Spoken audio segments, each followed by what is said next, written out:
मिक्सवा Yadav films Bhojpuri Sonu Chamoli. सपनामा देख के जियोगे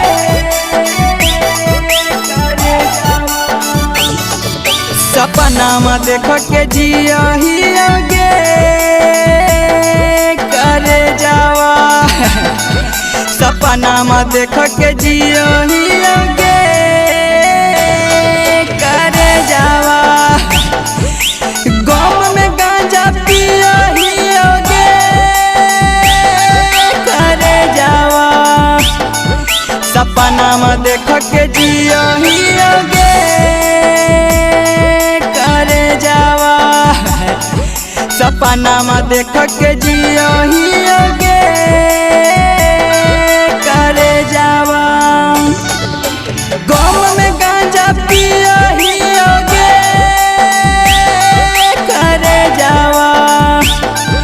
सपनामा देख के जियोगे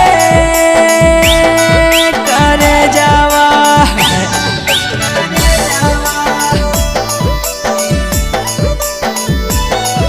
सपनामा देख के करे जावा,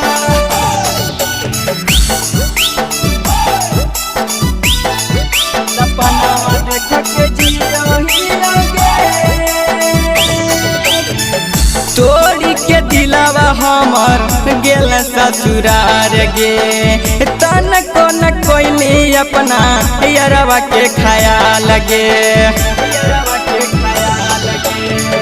तोड़ी के दिलावा हमर गेल ससुरार गे,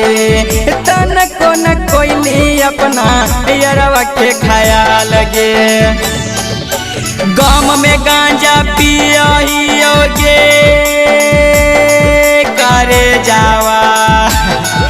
सपनामा देख के जियोगे करे जावा, सपनामा देख के जियोगे करे जावा,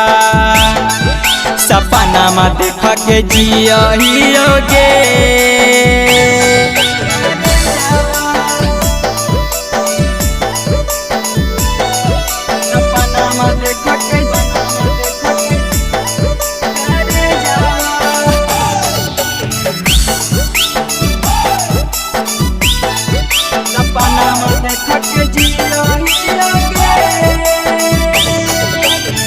पप्पू राज के दिलवा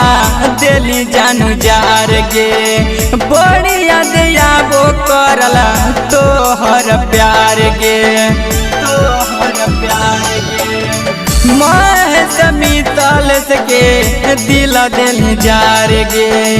कैसे भूल गेली पिंटू चिंटू के प्यार गे, दिलवा से निकाल दियोगे करे जावा, सपनामा देख के जियोगे करे जावा, गम में गांजा पियोगे करे जावा, सपनामा देख के जियोगे जोगे हर जाई।